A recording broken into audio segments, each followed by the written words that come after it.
My name is Joyce Whitman, and I am 58 years old. 25 years ago, I buried my 8-year-old son, Daniel, after a drowning accident during a school field trip. I thought I had finally made peace with his death. I built a quiet life, tended my garden, and learned to breathe through the grief. But last month, my phone rang. The number on the screen was one I had memorized decades ago, Daniel's old cell phone number. When I answered and heard the voice on the other end, my entire world stopped spinning. Before I share what happened next, I would love to know where you are watching from. Please hit that like button and subscribe. Because what I discovered after that phone call changed everything I thought I knew about my son's death. I live in a small town in Oregon, tucked between hills that turn golden in summer and emerald in winter. 3 years ago, I retired from teaching elementary school, a job I held for 32 years.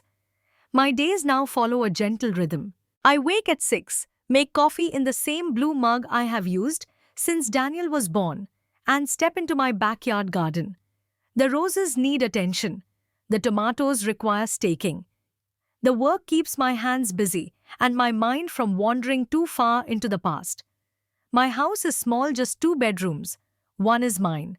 The other belonged to Daniel.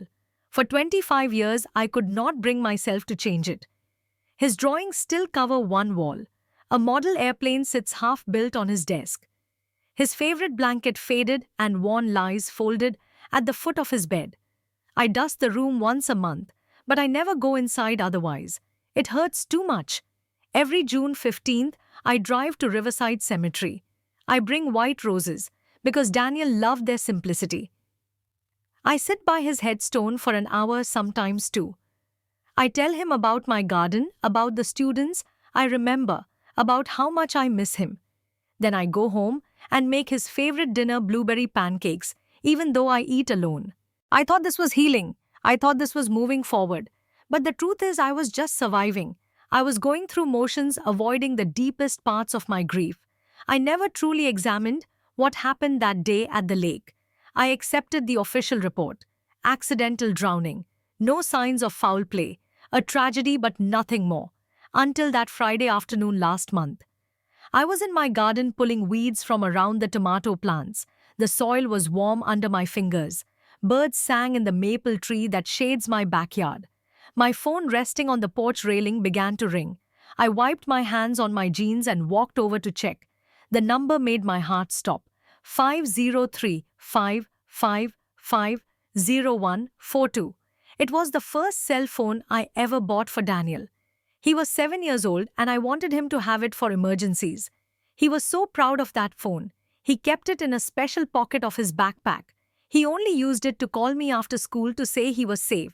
After he died, the phone company disconnected the number. I kept the phone itself in a drawer for years before finally throwing it away during a movie. But I never forgot those digits. They were burned into my memory like a scar. My hands shook as I pressed the green button. Hello. My voice came out as barely a whisper. Hello, is this Joyce Whitman? The voice was male, young, polite. Daniel. The name escaped my lips before I could stop it. There was a pause. No, ma'am. My name is Marcus Thompson, but I think I have something that belongs to you. I sat down hard on the porch steps. My legs would not hold me. What do you mean? Marcus explained that he had recently purchased a house in Portland. My old house, the one where I lived with Daniel and my ex-husband before everything fell apart. While renovating the attic, Marcus found a wooden box hidden behind a loose wall panel. Inside was Daniel's old cell phone, still with a small charge. There were also photographs, a diary, and several unsent letters.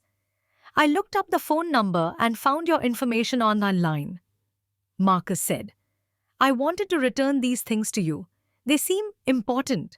I could barely process his words. A box. Hidden in our old house. Daniel never mentioned anything like that. I thought everything of his had been lost or packed away after the accident. What's in the diary? I asked, my voice trembling. I didn't read it, Marcus said quickly. It felt private, but there are letters addressed to you. I think you should see them. We arranged to meet the following Monday. Marcus gave me his address. I thanked him and ended the call. Then I sat on my porch steps for 2 hours, unable to move, unable to think clearly. My son had left something behind, something I never knew existed, and somehow 25 years later, it had found its way back to me. That weekend passed in a blur. I could not eat. I could not sleep. I kept wondering what Daniel had written. What secrets had my little boy kept from me? Monday morning arrived grey and cold. I drove 2 hours from my small town to Portland, gripping the steering wheel so tightly my knuckles turned white. The highway stretched ahead, familiar yet foreign. I had not been back to Portland in 15 years. As I drove, memories flooded back. Daniel as a baby learning to walk in our living room. Daniel at 5 starting kindergarten, with a backpack bigger than his body. Daniel at 7, showing me his drawings of spaceships and distant galaxies. He was a quiet child, gentle and thoughtful. He loved art more than sports. He preferred books to playgrounds. I thought he was simply introverted like his father. But now I wondered, what had I missed? The house looked different. Marcus had painted it a soft blue instead of the pale yellow I remembered. The garden was well kept with new flower beds lining the walkway. I parked on the street and sat for a moment, gathering courage. Marcus opened the door before I could knock. He was 32, tall and lean, with kind eyes and an easy smile. "Mrs. Whitman, please come in." The interior had changed completely. New floors, new paint, modern furniture. Nothing remained of the home I once knew, except the layout. The bones of the house were the same. I knew exactly where Daniel's room had been. Second door on the right upstairs. "I'm sorry this must be difficult," Marcus said, leading me to his living room. "Can I get you some water? Coffee?" "Water would be nice. Thank you." He disappeared into the kitchen. I sat on his couch, my hands folded in my lap, trying to steady my breathing. Marcus returned with 2 glasses and a wooden box about the size of a shoebox. He set it carefully on the coffee table between us. "I found it wedged behind the attic wall," he explained.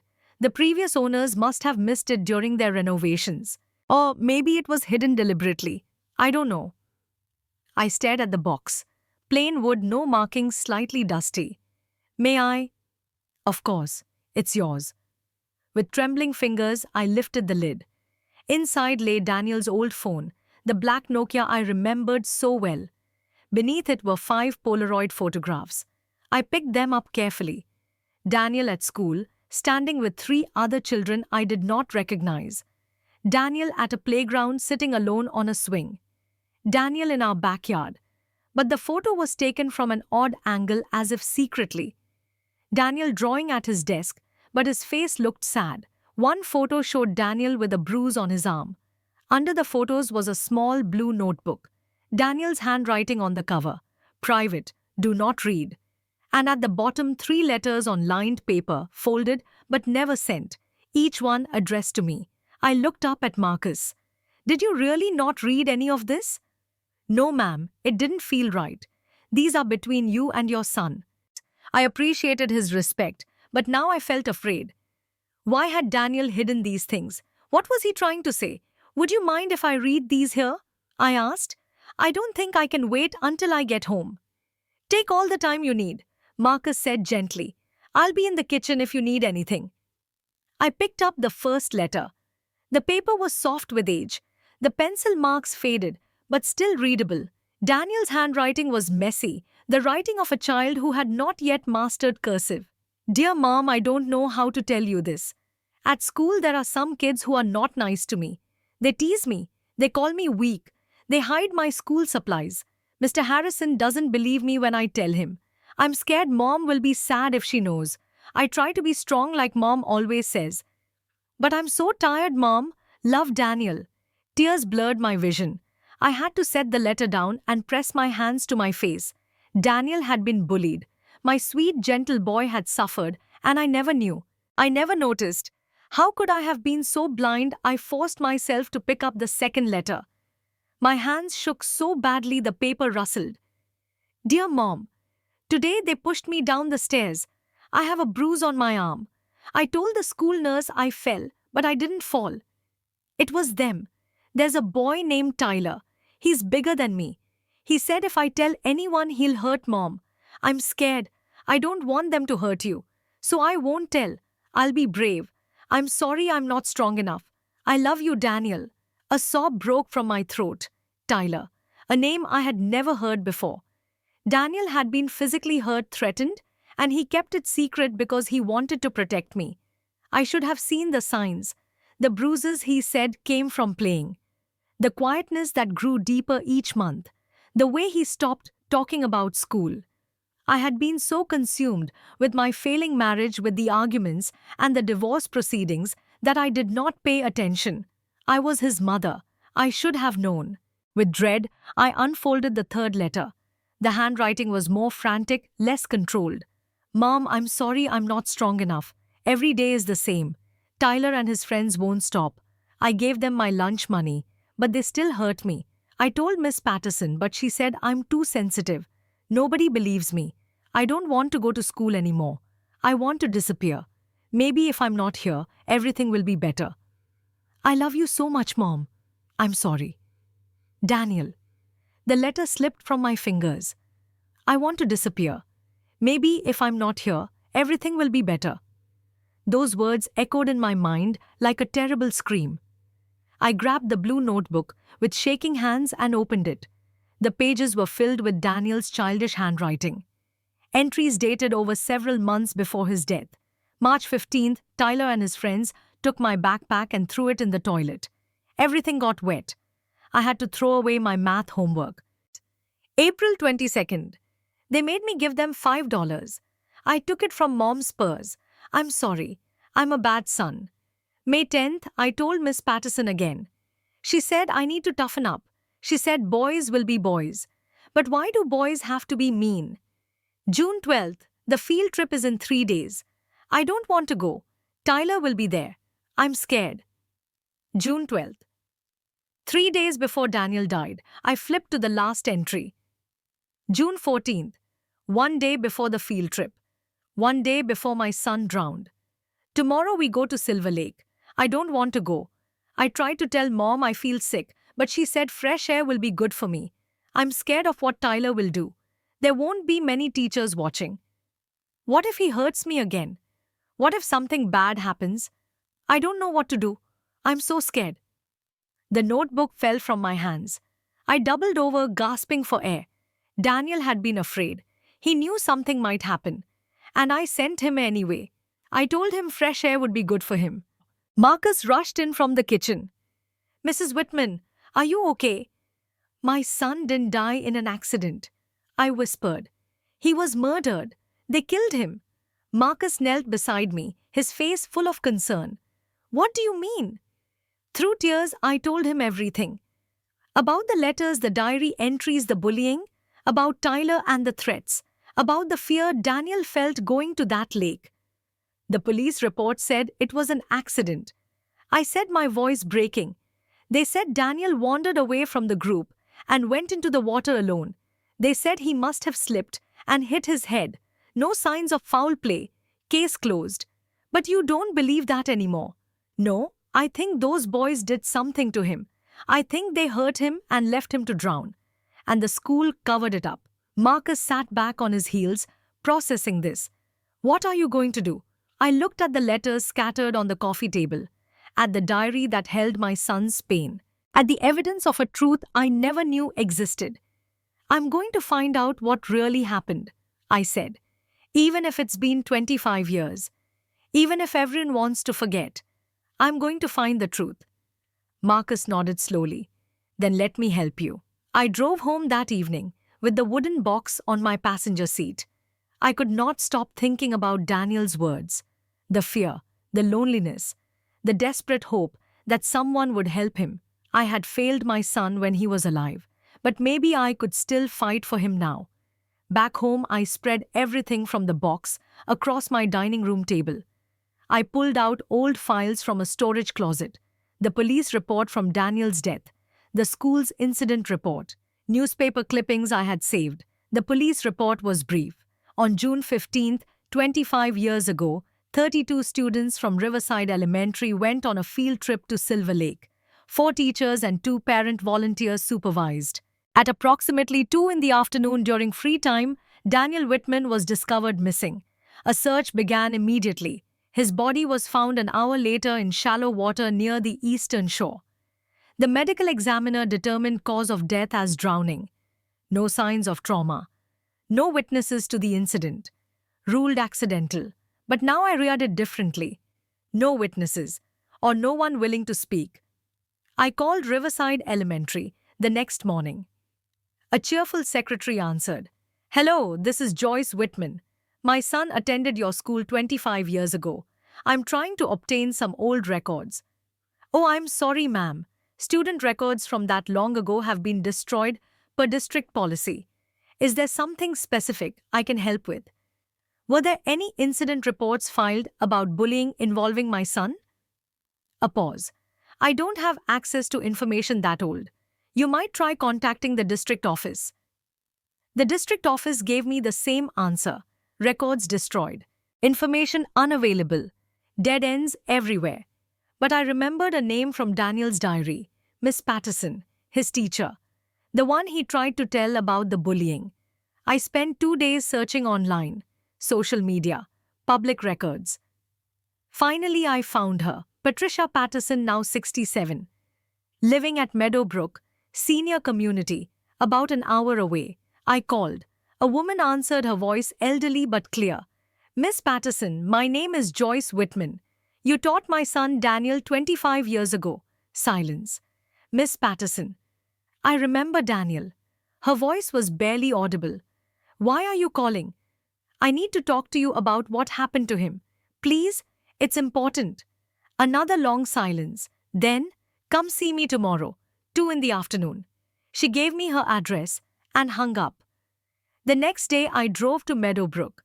It was a pleasant facility with manicured lawns and cheerful buildings. Miss Patterson lived in a small apartment on the second floor. She opened the door looking much older than I expected. Thin grey-haired with eyes that held deep sadness. "Come in," she said quietly. Her apartment was neat and spare. We sat in her small living room. She offered me tea, which I declined. "You remember Daniel?" I asked. "I remember every student I failed," she said. "And I failed Daniel most of all." I pulled out the diary and the letters. "He wrote about trying to tell you what was happening, about the bullying." Miss Patterson closed her eyes. "Yes, he told me, multiple times." "Then why didn't you help him?" Tears slipped down her wrinkled cheeks. "Because I was a coward. Because the principal, Mr. Schmidt, told me not to make it a big deal." Tyler Watson was the son of a city council member. The school was afraid of a lawsuit. Mr. Schmidt said boys tease each other all the time. He said Daniel needed to learn resilience. Resilience? I could barely speak through my anger. My son was 8 years old. I know. And I've lived with that guilt every single day since. Miss Patterson's hands shook in her lap. "After Daniel died, I tried to tell the police that there had been problems, that Tyler and his friends had been cruel. But Mr. Schmidt told the investigators I was simply stressed, that I wasn't a reliable witness. My statement wasn't included in the final report." "You mean the school buried the truth?" "Yes, they were terrified of liability. If it came out that Daniel had reported bullying and nothing was done, the school could have been sued. So they made sure the story stayed simple. Tragic accident. No one's fault." I leaned forward, my voice hard. "What happened at the lake that day?" Miss Patterson wiped her eyes. "I wasn't assigned to that field trip, but I talked to another teacher who was there, Mrs. Chen. She told me off the record that she saw Tyler and 2 other boys go down toward the water with Daniel. She thought they were just playing. When Daniel's body was found, those boys claimed they never went near him. They said Daniel wandered off alone. Mrs. Chen didn't report what she saw. Mr. Schmidt convinced her she must have been mistaken. That in the chaos of supervision, memories get confused. She eventually agreed to say she didn't see anything definitive. I felt sick. Where can I find Mrs. Chen now? She passed away 5 years ago. Cancer. Another dead end. Another witness silenced by time. But I had one more name. Tyler Watson. Where is he now? Miss Patterson hesitated. I looked him up a few years ago. Curiosity, maybe. Or guilt. He's a real estate agent. Works at Cascade Realty in Portland. I stood up. Thank you for telling me the truth, even if it's 25 years too late. Miss Patterson stood as well, her face crumbling. I'm so sorry. If I could go back, if I could change what I did or what I didn't do, I would. Every day I think about Daniel, about how I let him down. I looked at this broken woman, and despite my anger, I felt a strange pity. She had been weak when strength was needed, and she had paid for it with decades of guilt. I hope you find some peace, I said quietly. But I don't know if I can forgive you yet. I don't deserve forgiveness, she whispered. I left her apartment carrying the weight of her confession. The school had known. They had buried the truth to protect themselves. And Tyler Watson had gotten away with killing my son. But not anymore. I found Cascade Realty easily, a modern office building in downtown Portland. I walked in without an appointment, told the receptionist I needed to speak with Tyler Watson urgently about a property matter. 10 minutes later, I was sitting across a desk from the man who destroyed my life. Tyler Watson was 33 now. He wore an expensive suit. His hair was styled carefully. He had the smooth, confident smile of someone who had never truly suffered consequences. Mrs. Whitman, he said, extending his hand. What can I help you with today? I did not shake his hand. I placed Daniel's diary on his desk. I'm not here about real estate. I'm here about my son, Daniel Whitman. Do you remember him? Tyler's smile faltered. Color drained from his face. Daniel, I remember. That was a long time ago. I was very sorry to hear about what happened. What did happen, Tyler? It was an accident, a tragedy. We were all devastated. I opened the diary to a marked page and read aloud. Tyler and his friends took my backpack and threw it in the toilet. Tyler pushed me down the stairs. Tyler said he would hurt my mom if I told. Tyler's hands gripped the edge of his desk. That's not fair. We were kids. Kids do stupid things. Stupid things. You terrorized my son. You made his life hell. And then, at that lake, you killed him. No, Tyler stood abruptly. It was an accident. We were just messing around. Things got out of hand. Finally, the truth. Tell me what happened, I said, my voice cold and steady. Tyler sat back down, his face in his hands. When he looked up, his eyes were red. We didn't mean for him to die. I swear we didn't. We were just trying to scare him. We took his backpack down to the water, told him if he wanted it back, he had to come get it. He followed us. We were throwing his backpack back and forth. He tried to grab it. He slipped. He fell into the water. And you left him there. We panicked. We were 12 years old. We ran back to the group. By the time we realized how serious it was too late. The teachers found him. We were scared. So we lied. We said we never saw him. I sat perfectly still. My son drowned because you were cruel. And then you lied to protect yourselves. And the school helped you cover it up. I've lived with this guilt my entire life, Tyler said desperately. Do you think I don't know what we did? Do you think I don't hate myself? I don't care about your guilt, I said. I care about justice. Tyler's face crumpled. What do you want from me? It's been 25 years. There's no case. No charges can be filed. It's over. No, I said quietly. It's just beginning. I took the diary and left his office, leaving Tyler Watson to sit with his confession. I spent the next 2 weeks planning. I was not a lawyer. I could not file charges. The statute of limitations had long passed. Tyler was right about that, but there were other ways to seek justice. I called Marcus and told him everything I had learned. He was horrified and angry on my behalf. What are you going to do? I'm going to tell the truth, loudly, publicly, until everyone knows us what happened. How? I need your help. Marcus came to my house the next day. Together we created a plan. First, I reached out to a local journalist named Laura Simmons.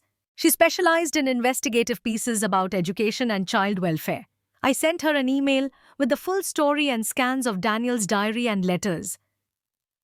Laura called me within an hour.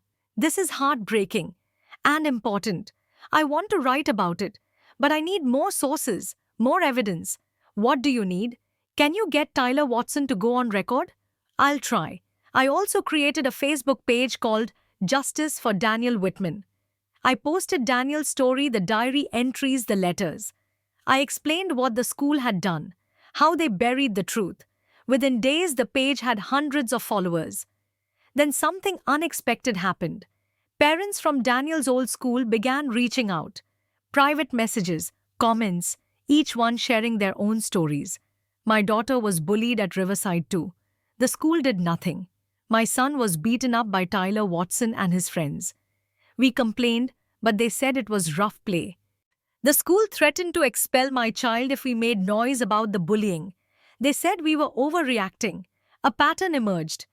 Riverside Elementary had a history of ignoring bullying, especially when influential families were involved.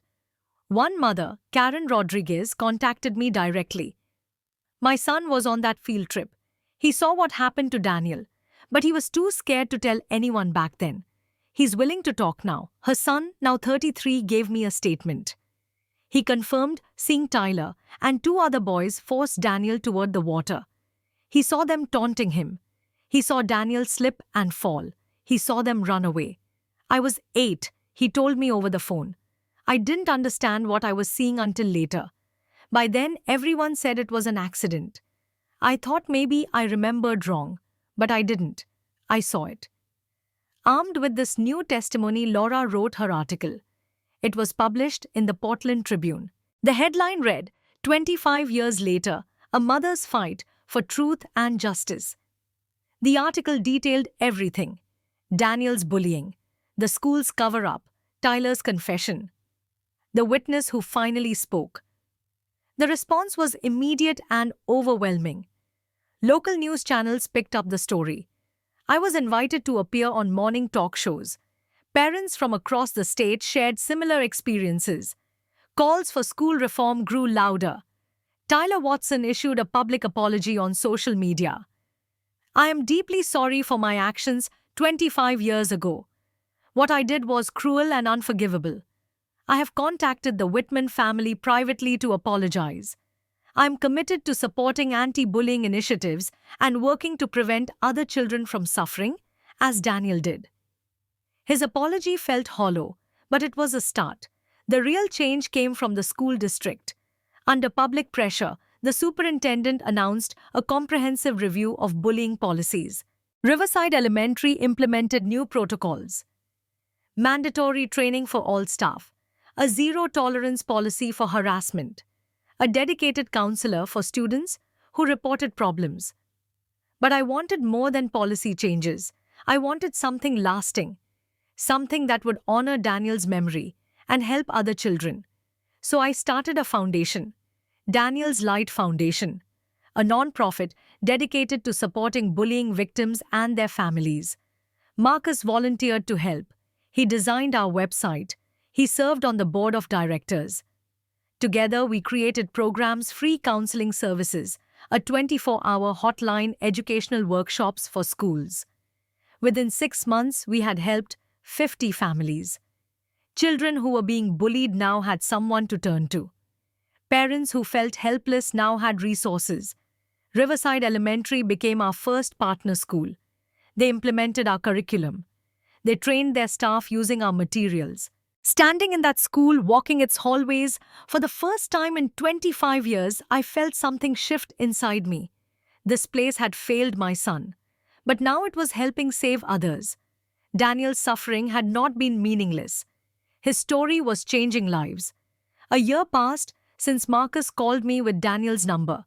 A year since I discovered the truth about my son's death.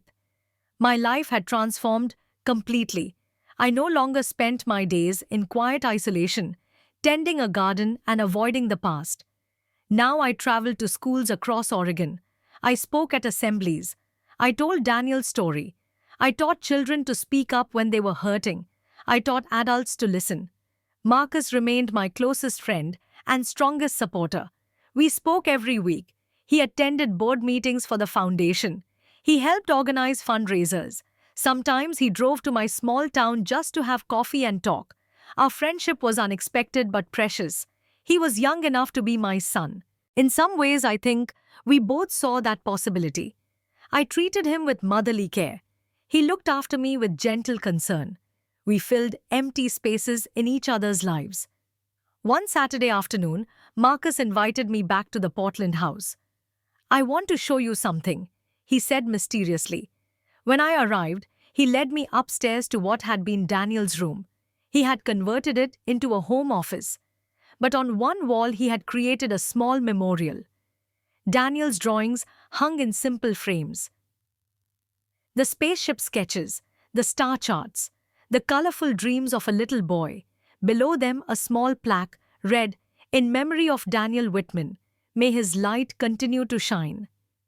I stood there, tears streaming down my face, unable to speak. "I thought he should be remembered here," Marcus said softly. "In the place where he grew up. I hope that's okay." "It's perfect," I whispered.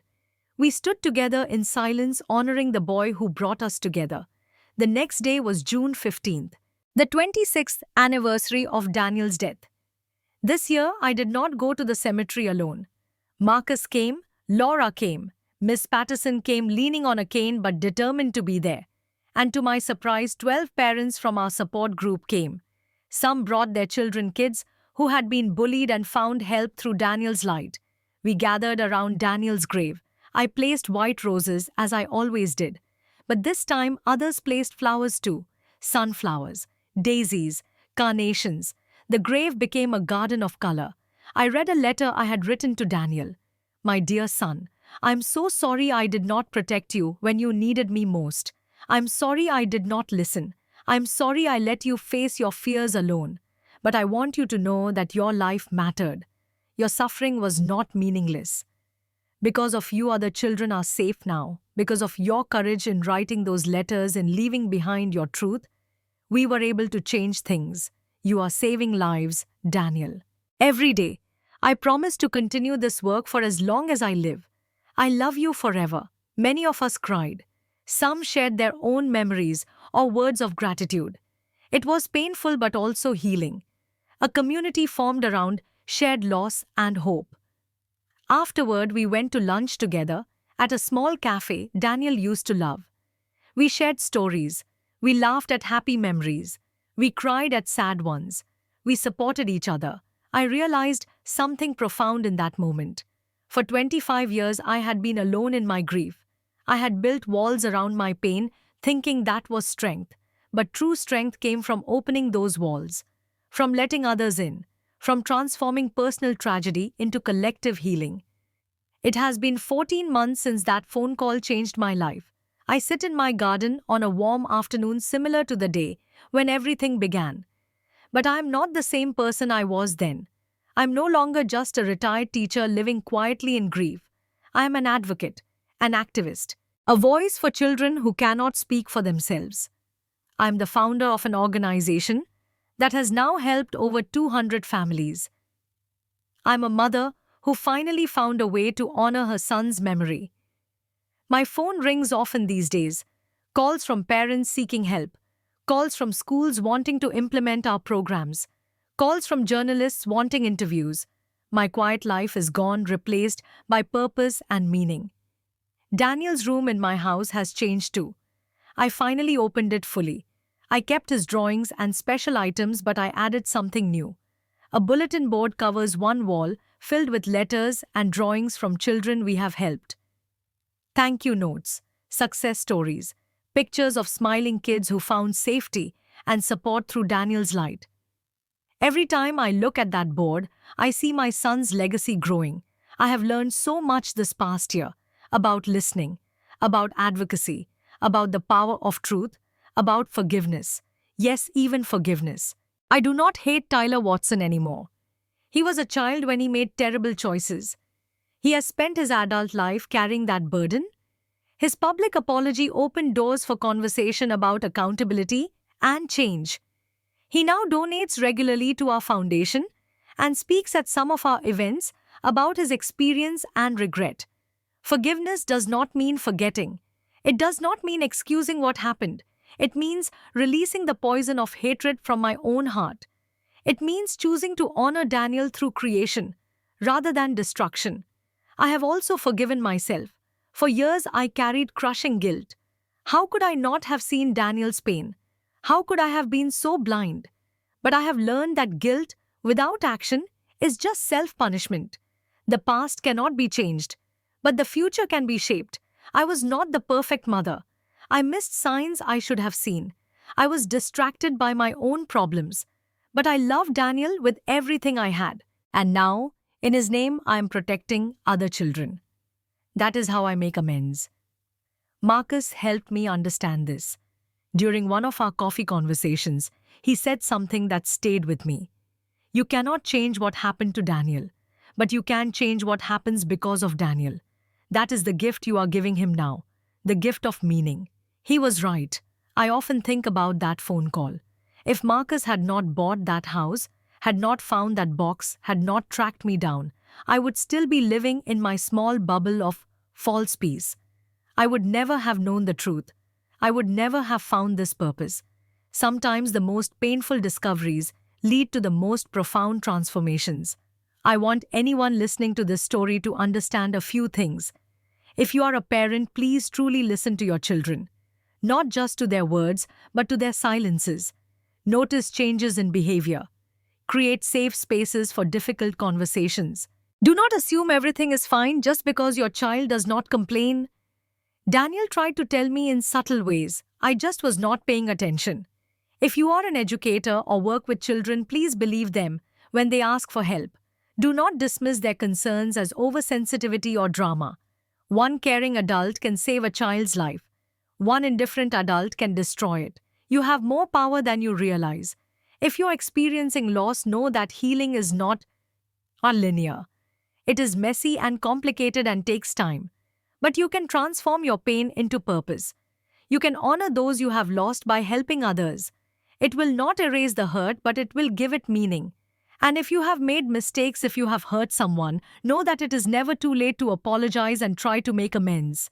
Genuine remorse and changed behavior matter. Tyler Watson cannot undo what he did, but he can spend the rest of his life working against the cruelty he once embodied. To anyone being bullied right now, please hear this. Tell someone. Keep telling people until someone listens and helps. You are not weak for needing support. You are not a burden. You deserve safety and kindness. Daniel's Light Foundation exists for you. Our hotline is always available. You are not alone.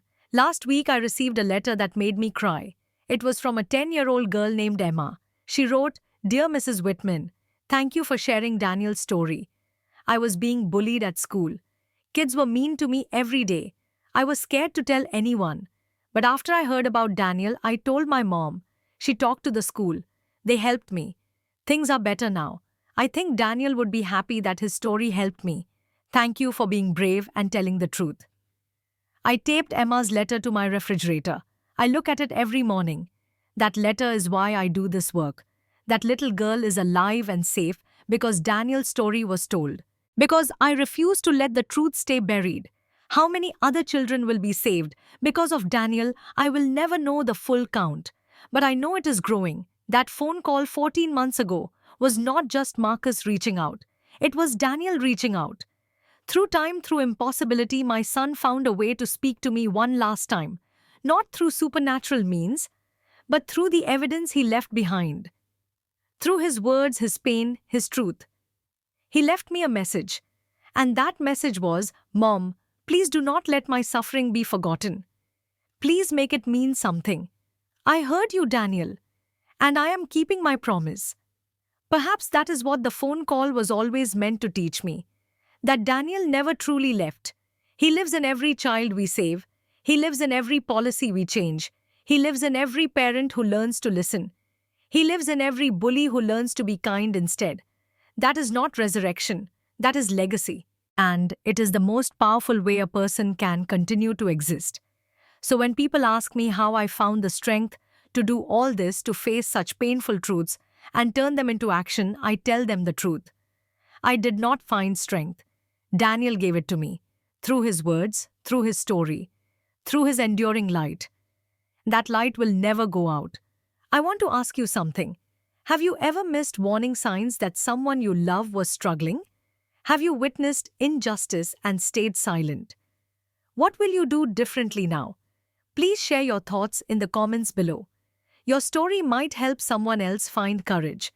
If this story touched you, please like this video and subscribe to this channel. Share it with parents, teachers, and anyone who works with children.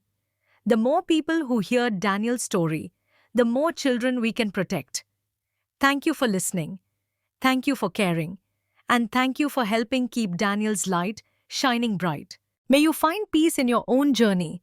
And may you always have the courage to speak truth even when it is difficult.